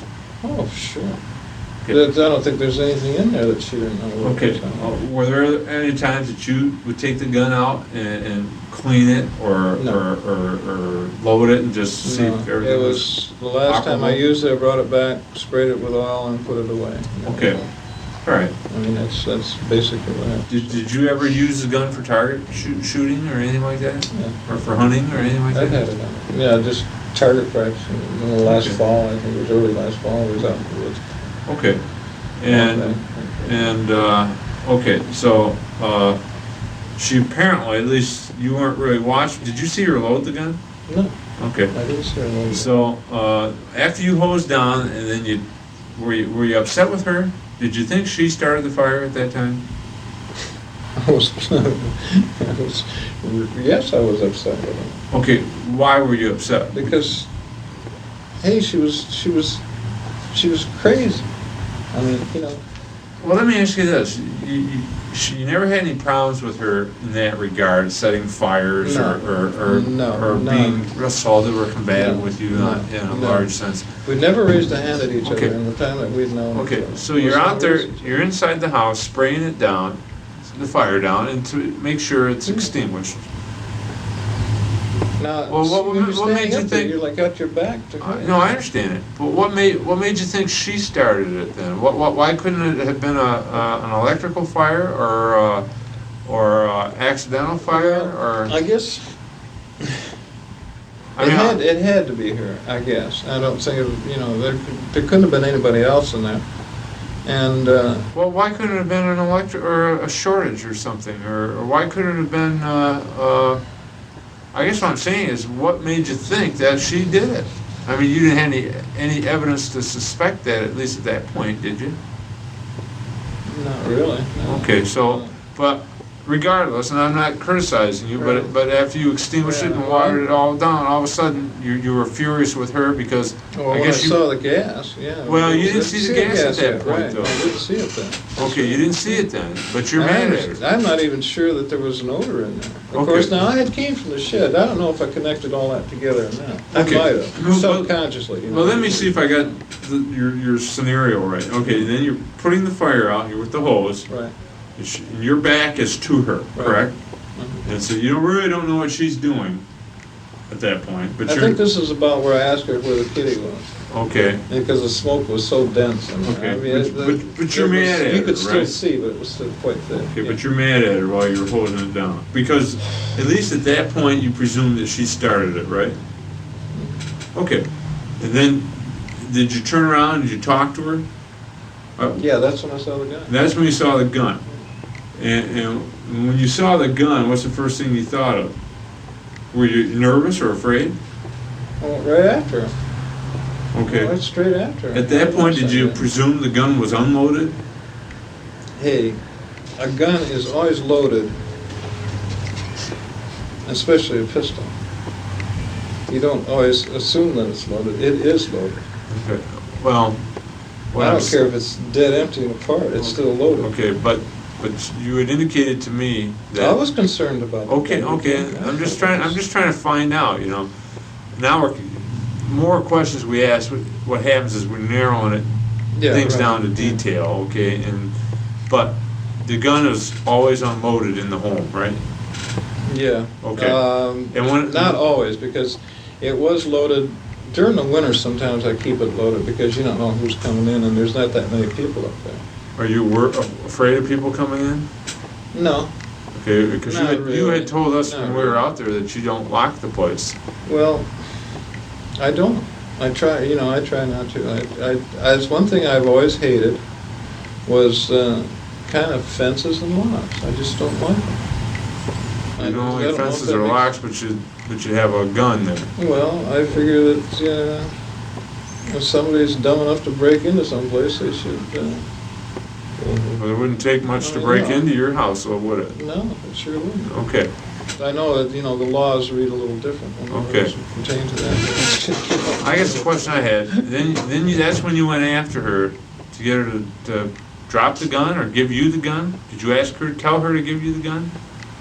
I don't know. The choice of words I use, I have no idea what they were. Okay. Is that when you struck her? Yeah, we had a hell of a fight. Okay, now when we say a hell of a fight, what do you mean by that? Did she strike you as well? No. She had the gun, and she was, I guess you might say she had a death grip on the damn thing, because I couldn't get it away from her. Okay. Absolutely could not get it away Did from you her. try to pull the gun from Yeah, her? we wrestled on the floor with it. I hit her twice, and she went down. Okay. I tried to get the gun away from her, I couldn't get it out. Okay, now how did you hit her? With your fist?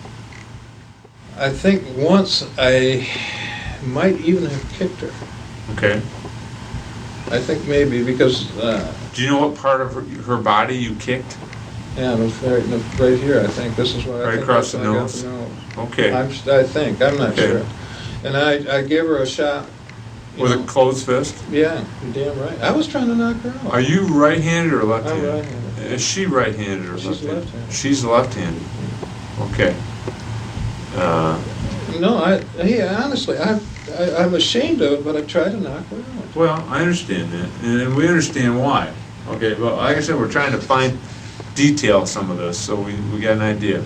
Okay, so you tried to get the gun from her, and you did it the best way that you possibly could, at least in your mind. That was what I had. Okay, Yes. and you obviously did not get the gun away from her. Is that true? No, I didn't. Okay, now and then there's. I thought she was dazed, or whatever. Unconscious? I don't know what happened, but anyway, I thought she was, and about that time, the fire broke back up. Okay. I looked up and saw the fire, and of course I went back into it. Is that when you saw the gas can in the house? Well, I went up there to see what the fire was, and when I reached down to pull that, I didn't know what was burning, and Yeah. when I pulled the blanket back, I saw the gas can and the box. Now, is this a 1-gallon gas can? Yeah, and so I was spraying that, and of course, yeah, right. Okay. Small. Yeah, right. Okay. Red one, okay. With a handle on it. Right. So anyway, I was spraying that with a hose, and water went in the top of that thing, and the fire come flying right out of it. And Okay. then I just took the blanket and threw it back over and hosed it down again. Okay. Now And this is when she was outside, shot once outside, came back through the door, and says, "I cannot live like this anymore," and bang. did you see her go outside? Did you? Or, I either saw her go out or come in, I'm not sure. Let me ask you this: did you hear her go outside? Yeah, it was Okay. one or the other. Did you hear the? It's a sliding door, isn't it? Yeah. Oh, could you hear it? Yeah, it does make a noise. So you knew when your back was to her, Yeah. you didn't see her, Yeah, right. you're putting out this fire, but you did hear the door open, at least open. I heard something. I'm not sure if Okay. it was going in or out. Hey, I was, you know. What did you think when you, and then when she went outside, did she say anything, or do you remember her saying anything when she was outside? No, I don't think she said a word. Okay, you heard- All I heard was one You heard a shot. shot. outside. Did you know, or did you think it was the gun at I that? knew it was. A, Okay, there's no question about There's that. no question. Okay. But, okay, and then how long after the shot? I know you didn't have, weren't looking at a clock, but would you say just a very, very short period of time she came back inside the house? Well, what are we talking about? She shoots outside, she reaches down, opens the door, and steps back in the house. What I think now this is my theory Yeah. about what happened was I think what she had done, she put 3 cartridges into the cylinder and rolled the cylinder to where she didn't know if it was going to come off or not, and she might have probably shot it in the air, Okay. and to see if it was, and she knew she had 2 left. I think that's basically. All right, and I mean, I don't know. Was your back, when she came back into the house, was your back still to her? Yeah. And then what did she yell? I can't live like this any longer, or Yeah, I something can't like live that? with something to that effect. I can't live with, I told you I couldn't live like this any longer, or whatever. Do you know what she meant by that in retrospect, now that you think back? I can't live like this any longer? Does she mean I can't live with this pain in my stomach? I can't live up here in the northern country? I want to get back down to this I Miami, think that the or biggest what? thing was that she thought that I didn't care anything about it. Okay. I So, think that was part of it. have you been having kind of problems in that regard? At different times. Marital? There seems to be some problems once in a while, but nothing Had it ever nothing that warranted this. Of course, I don't know what you have to get to. So. Had it ever escalated to any type of physical contact No. between either Absolutely. she striking you or No. you striking her? No. Okay. No. Have you had a lot of She was a very talk- much. She did a lot of talking. She did everything with her mouth. She was basically she. was she was prone to quick-tempered. using vulgarities? No, she was not. Her daddy was a preacher at one time. I guess, but that don't mean nothing. Did she go to church on a regular basis? She wanted to go more than I did, and So really, neither one of you really went to church that not much too much on a up regular here. We basis? tried a couple of churches. We Methodist is what you know. That's Okay. what we were. And the one in White Cloud was pretty decent. Okay, well, let's get back to this. When your back's to her, you're still putting out the fire. She comes back in the house and says, "I can't live like this any longer." And then you heard a second shot. Was your back still to her when you heard this second shot? Okay. And did you hear her fall to the ground? I didn't know. Okay. Did you turn around at that point after the second shot? Yeah, I saw her on the stool in that position that I showed you. Okay. And Where was the gun in relation to her position on the stool? Where was the gun? down on this side. Directly to the left of her? You're indicating right to the left of her? Yeah. How far away from her side of the stool are you estimating? How many feet or inches? Like right alongside of it. Well, you showed me fingers roughly maybe 10 inches, No, about 5 or 6. 5 or 6 inches. So right on the stool, she's sitting there. Explain to me. Yeah, that's right. Her hand is down, and she's like this, and she's got a bullet hole right here. Well, I guess they said it was up here. Well, we're someplace in the head. But I noticed the blood was, I went over and at one time I was going to pick her up and put her in the truck and take her on into the hospital. And I attempted to do that, but Well, but I couldn't lift it. So. Bob, I'm very interested in the exact location of the gun. There's no doubt in your mind that the gun was on the left side of her When I picked it up. when you saw it. Yeah. That was after she was apparently shot, because she was sitting there and there was blood on her face.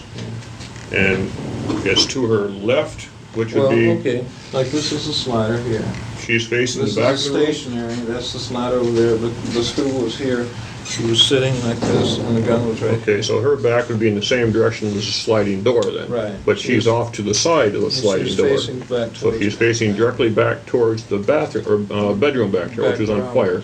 And I had my back towards her. Okay, and the gun's not in front of her. No. It's off to the side of her, right to the left, right down there. It's like if you went like this, bang, and fall right down.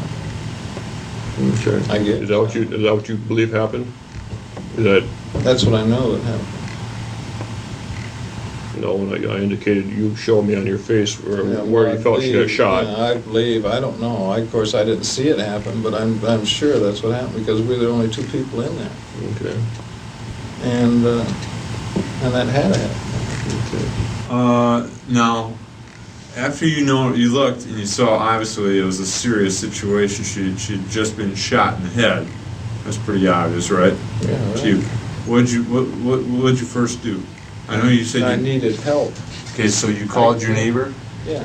Okay, and I couldn't think of the 911. Believe it or not, Okay. I couldn't. It left me. all right. It was gone. So you called your neighbor on the phone. Yeah. Okay, you know his telephone. Okay, so you called your neighbor and he came directly over. And what'd you do in the interim when your neighbor was coming over and before he got there? Were you I checked the fire, and after I talked to him, I went back to the fire to make sure it was out, and then I came for just a second to make sure, that it wasn't going to go on. what about the ambulance? Who called the ambulance? And I did. Okay. I come back and then called the ambulance. Did you call your friend first or the I ambulance? called my friend Your first friend and first. told him to call the ambulance because Okay. I figured he would, because when you come to give an address and everything, he would be a little more clear than I Okay. was about it. You eventually did call the state police, did you not? I called. Or you called? 911. I Oh, called. 911. I called the 911, and then over, and he was there for a while. He says, "Where in the hell is that ambulance?" And so I went back in and called him again. Okay, now let me ask you this question about the weapon. Now, Detective But Miller, the weapon was still there because I had grabbed it and I Okay. put it back down again. you grabbed the weapon after she had shot I didn't herself. know, how. At first glance, somebody shoots herself, and you think, well, it's a nick, and she didn't move. I mean, she was Okay. not doing it, but she like this, and I Okay. knew it was severe. So, I mean, I killed quite a few deer. I'm a hunter, and you can tell. I mean, it's just somebody's going to come back around again. So I just put the gun back down. I didn't try to just. So, the only people that touched that gun this morning would be your wife and you. Right. Okay, nobody else? Nobody else. Okay. Did you keep your eye on that weapon until the police officer came in and took it? I guess what I'm saying, nobody else came in the home and No, fiddled with the gun. Abe would not come in. He says no. He says he doesn't have a stomach for that. Did anybody else come in the house? No. Okay. There was What about the nobody there. medics? Okay, they were there, but they were there just before the police were. So the police got there just Right. after. Yeah, just after they. Okay. Did the medics fiddle with the gun at all, to your knowledge? I was outside. I didn't stand there. Okay. I stayed the hell away from it. Okay. So you couldn't tell me if they moved the gun or not? No. You wouldn't know that? I have no idea. Now, your wife, she didn't have gloves on or anything like No, that? No. Okay. Now, I want to get, Mr. Officer Miller talked about one area, about finances, and now, you had two vehicles? Mhm. Okay, one, your wife had the tan Chrysler, is that it? It's a The gray gray Chrysler? with a brown top. Okay, was that paid for? Yeah, What year was that? it's Navy. In the 80s? Was that her vehicle registered in Yeah, her right, name? right. Okay. And you have a pickup, Yeah, 80 Chevy pickup. and that's paid for? Yeah. Okay. And Now, I have an 82 Ford Escort Oh. sitting in my mother's garage in Grand Rapids. Okay. Now, you indicated that you don't have any funds and that kind of thing. Did your No, wife? I mean, we don't have cash. Yeah. What about your wife? Did she have any money Well, sure, there was probably $10,000 or so that was left from the house. from the 40,000? From the loss that she took down there. Oh, wait a minute. She that. sold the house for about 70,000. The exact figure don't ring a bell to me, but that shouldn't even be a question because her brother would get all that because he's Yeah. everything is willed to him. No, I'm not talking about that. But I guess what I'm saying though is that she had money, didn't she? Didn't she have If she got 70,000 for the house, where'd the 70,000 go? Well, she owed a whole bunch onto it. There was only about, after real estate fees and all the garbage and stuff, after the smoke cleared, what she wound up with was maybe 12,000 or something, 11,000. Okay. And she had that, and I think it was in a CD or something. Okay, so you weren't using any of those No. funds to live off? Not to my knowledge. Is that I kinda knew her she little kept nest another egg? set of books, but as far as that goes, I don't know what it was. She never... We had a checking account at Old Kent in What, Fremont? Fremont, yeah. Okay, so that money, you didn't have access to, it was just basically her money? No, there's money, see, my mother's got, there's $14,000 there, and she's got the savings account down there that's got my name on to it. And if I need, a few bucks to get by on, I can always get another, there's no problem. In fact, I could have sold my car if I had to, or the truck, either one. But,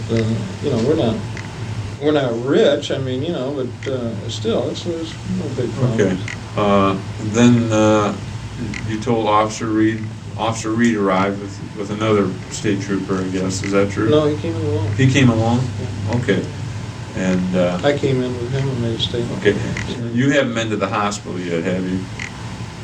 I know you've been tied up with the... No, I haven't, and I don't, I have talked to the hospital a couple of times, and they said that they would, any information pass back from me. But as I understand it, she, the first time was, in fact, it was in the other office with Officer Reed, and he said, well, you're supposed to call the hospital, and so we did from there. Yeah. And across the hall, and they said that she was brain dead at that time.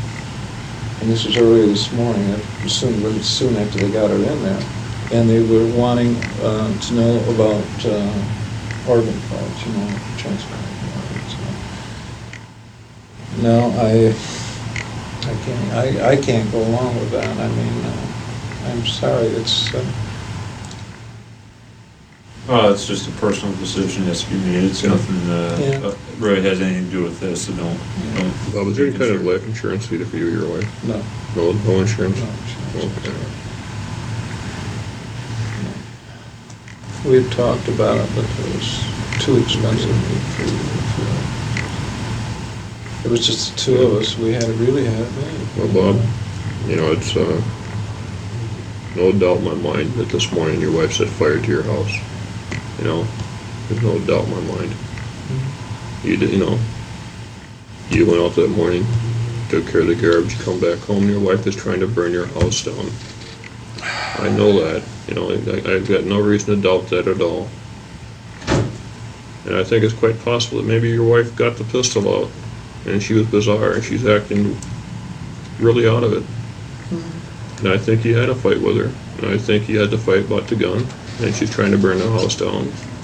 And I can understand, this is your pride and joy. I mean, this is what you got in life. This is your home. No, it's not true. I got my mother's house is down there in Grand Rapids. Okay, but so your mother's house, but you don't, you're kind of, if you're like me, we're getting kind of old to move back with mom, No, it's, But hey, I would have gone back to Florida. Well, if... you told me earlier that you'd put a lot of time and effort in that cottage, and it shows it, because you got a nice place there. The reason for doing that, is because it got down to 4 degrees last winter, one day, and it got cold and we couldn't heat it. And this was the reason, first I was just going to put sheeting up on it. And one thing led to another. We got the stuff so cheap and everything, and we got less than $300 in that whole damn thing. So, I mean, why not do it? And I had the time. So, it's a nice place. I liked it. Yeah. And she did too. We used to sit for hours and watch little white-eared squirrels come up in patches and things like this. And the kitty enjoyed it. We both enjoyed it immensely. Well, Bob, after you were fighting the fire, and you had to fight with your wife, and she sat down on a stool, did you take that gun and did you shoot your wife? No. No, I did not. You did not shoot your wife? No, I didn't.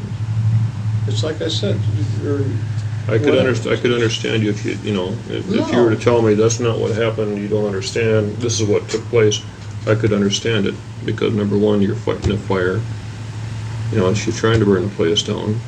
You've had a heck of a fight with her. No, the fire was pretty much under control, it wasn't too much worry. Yeah, but it flared back up, It did once. It did once but, before you ever got it, yeah. and then in turn No, she I ended up wasn't getting mad shot. enough. No, I wouldn't have done that. No way in hell.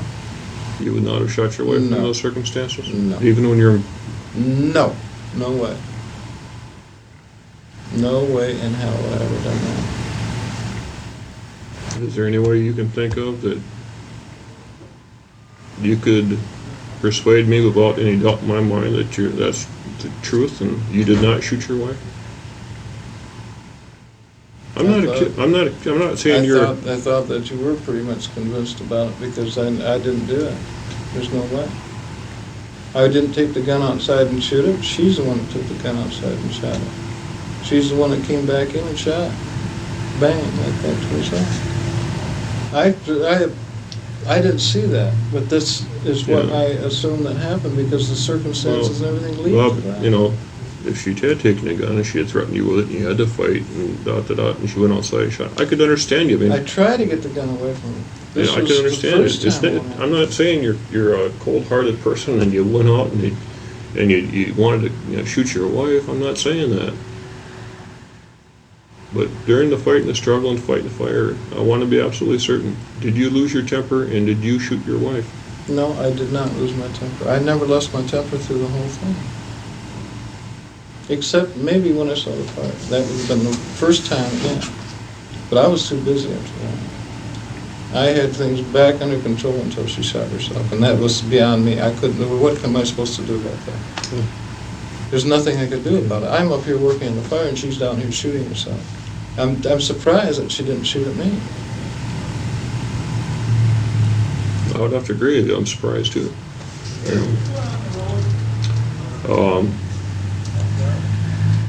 I wish there would have been a witness. Well, we have some things at your home. This is why we asked your mom and your son to leave there and we came down to the station here. I wanted to make sure there were proper photograph representations made of what your home looks like on the outside and on the inside, and of the different locations that we're talking about. So if that need be at a later date, we could review it and say this is the front entrance, this is the back entrance, this is the bedroom. Now I also realize that you had some things here outside you've cleaned up this morning. No, well, You took things outside, the burnt things, soiled things, yeah, this right, sort of because thing. of the smell. Well, yeah, obviously, things have been See, I moved. never figured that we'd be into this. No. Well, I realize that. Because I figured I would be back up there sleeping tonight. Okay. Do you have any objection about us going back to your home No? with your permission and taking photographs or taking samples of what we might need? Go ahead. Well, it's something I have to ask. It's entirely up to your right, and it's something that you can only give us permission for. You know, if you feel contrary to that, you say so, and we won't be there. We'll have to get a I court want order. to get to the bottom of it. I want to get it settled. Okay. And if this is the way we have to go about it, that's fine. Okay, I'll have a, what we call permission to search form, sir, and I'll have you mark that if you're still inclined to do that. And we'll go back. We'll try to take care of things as quick as we can for you. Okay. Anything else you want to add on this? No, I think that's pretty much it for now. We'll terminate the conversation. I currently have almost 5 minutes to 3.